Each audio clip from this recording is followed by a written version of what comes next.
18 सितंबर साल 2022 पौड़ी जिले के यमकेश्वर में स्थित वंत्रा रिजॉर्ट में रिसेप्शन में काम करने वाली 19 साल की लड़की जिससे स्पेशल सर्विस मांगी गई, लेकिन लड़की ने इनकार किया तो उसकी हत्या कर दी गई। वह कोई और नहीं बल्कि महज 19 साल की मासूम अंकिता भंडारी थी। इस मामले में 3 आरोपियों को गिरफ्तार किया गया, जिसमें रिजॉर्ट के मैनेजर, सहायक प्रबंधक और रिजॉर्ट मालिक का नाम आया। तीनों को उम्र कैद की सजा हो गई। बता दें कि तीनों आरोपियों के नाम पुलकित आर्या, जो कि एक बीजेपी नेता के बेटे हैं, अंकित गुप्ता और सौरभ भास्कर, ये हुई तीनों आरोपी थे जिन्हें इस मामले में दोषी बनाया गया और उन्हें उम्र कैद की सजा दी। नमस्कार, मैं अनुराग और आप देख रहे हैं जर्नलिस्ट कैफे का डिजिटल प्लेटफॉर्म। बता दें कि अंकिता भंडारी हत्याकांड में उनकी एक चैट लीक हुई और उस चैट लीक में जिक्र हुआ एक वीआईपी का, लेकिन हत्या के करीब 3 साल के बाद भी अभी तक उस वीआईपी का नाम सामने नहीं आ पाया है कि आखिर वह वीआईपी कौन था जिसके लिए अंकिता भंडारी से स्पेशल सर्विस मांगी गई थी। कहा जा रहा है कि अंकिता ने यह चैट अपने दोस्त को बताई, जिसके बाद उस वीआईपी का जिक्र हुआ। इस मामले में एसआईटी का गठन हुआ, जिसमें जांच की जानी थी और पता लगाना था कि आखिर वह वीआईपी कौन है। वहीं साल 2025 के अंत में ये मामला एक बार फिर चर्चा में आया और जब अभिनेत्री उर्मिला सनावर ने एक ऑडियो क्लिप सोशल मीडिया पर जारी किया और आरोप लगाया कि इस रहस्यमयी आरोपी, जिसे उन्होंने गट्टू उपनाम दिया, वह भाजपा के राष्ट्रीय महासचिव दुष्यंत कुमार गौतम थे। ये जो मैं वीडियो बना रही हूँ, आज 5 जनवरी को बना रही हूँ, अंकिता भंडारी हत्याकांड की जो मेरे फोन में रिकॉर्डिंग है, वो जो साक्ष्य की किस डेट की वो रिकॉर्डिंग है, वो मैं रिकॉर्डिंग की डेट दिखा दूंगा आपको कि उसका टाइम पीरियड क्या है, क्योंकि मेरा फोन टूट सकता है, कुछ भी हो सकता है, हमें नहीं कुछ भी पता। तो फिर भी एक मैं छोटी सी रिकॉर्डिंग बना के डाल रही हूँ। ये देखिए, ये रिकॉर्डिंग, ये देखिए, सुरेश दुष्यंत, ये रिकॉर्डिंग है 48 मिनट 33 सेकंड की, 2025 1/11 यानी कि 1 नवंबर की है ये रिकॉर्डिंग। और ये देखिए, अब मैं रिकॉर्डिंग प्ले करती हूँ। आपकी आवाज चली गई थी। अंकिता भंडारी को उसने प्रेशर किया कि तू दुष्यंत को देगी, रात को इसके साथ सोगी, उसने मना कर दिया। उसने जाने थी कि उसने सुसाइड कर दी।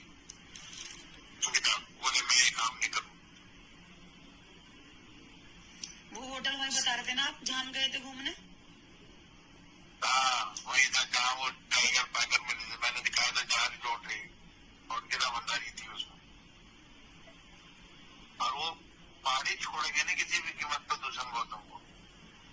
अगर दुष्यंत गौतम को अभी पार्टी ये कह देती कि पल्ला झाड़ देती तो पार्टी गिर जाती भारतीय जनता। जो भी आप देख सकते हैं, ये थोड़ी सी मेरी डिस्प्ले टूट गई है। ये रिकॉर्डिंग में इसलिए डाल रही हूँ साक्ष्य के तौर पे। जो लोग कह रहे हैं ना कि 3.5 साल से आप कहाँ थी, तो आप इसकी डेट देख लो, क्योंकि मेरा फोन टूट भी सकता है, कुछ भी हो सकता है। तो आप इसकी डेट देखो कि ये मेरे पास साक्ष्य कब आया। ये आया है 1 नवंबर सन 2025, 1 नवंबर सन 2025, एक एविडेंस के तौर पे ये रिकॉर्डिंग। वहीं इस मामले में अब बीजेपी नेता ने सुरेश राठौर और अभिनेत्री उर्मिला सनावर समेत अन्य के खिलाफ मुकदमा दर्ज करा दिया है। वहीं उत्तराखंड के कई जिलों में अब अंकिता भंडारी को न्याय को लेकर राजनीतिक दलों के साथ साथ आम जनता भी प्रदर्शन कर रही है और सड़कों पर उतर गई है। इसी को लेकर अब जो वीआईपी की बात हो रही थी कि आखिर वो वीआईपी कौन था जिसे अंकिता भंडारी से स्पेशल सर्विस चाहिए थी, उसका खुलासा हो गया है। 3 जनवरी 2026 को इस मामले में खुलासा हुआ और उस वीआईपी का नाम निकल के आया धर्मेंद्र उर्फ प्रधान, जो कि नोएडा का रहने वाला था। वह केवल एक मामूली आदमी था, ना कि कोई वीआईपी।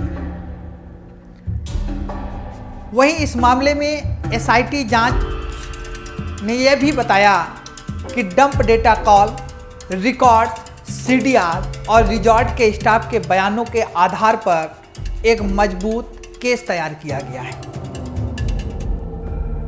और रिजॉर्ट के स्टाफ ने भी पुलिस जांच में अपना पूरा समर्थन दिया है।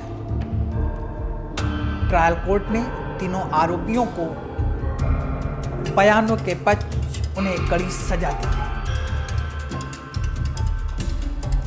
वहीं अब इस मामले को लेकर अब सवाल यह उठने लगे हैं कि आखिरकार उत्तराखंड की धामी सरकार इन आरोपियों को लेकर और सीबीआई जांच की मांग क्यों नहीं कर रही है, क्योंकि कहा जा रहा है कि अगर इस मामले में सीबीआई जांच होती है तो भारतीय जनता पार्टी को एक बहुत बड़ा नुकसान उठाना पड़ सकता है, क्योंकि अभिनेत्री उर्मिला सनावर के अनुसार जो एक ऑडियो क्लिप सोशल मीडिया पर वायरल हो रहा है, उसमें समय तारीख के साथ साथ किससे बात हो रही है और किसको वीआईपी सर्विस चाहिए थी, वह भी सब ऑन स्पॉट उस ऑडियो रिकॉर्डिंग पर सामने आया है। वहीं प्रदर्शन के बीच अंकिता भंडारी के पिता का भी एक बयान मीडिया में सामने आया है। जानिए उनके पिता ने क्या कहा। तो 11 जनवरी को जो बंद का आह्वान किया गया, मैं सभी व्यापार संघ और सभी लोगों से कहना चाहता हूँ कि इस दिन बंद का आह्वान शांति ढंग से रखें और सरकार द्वारा अगर ऐसा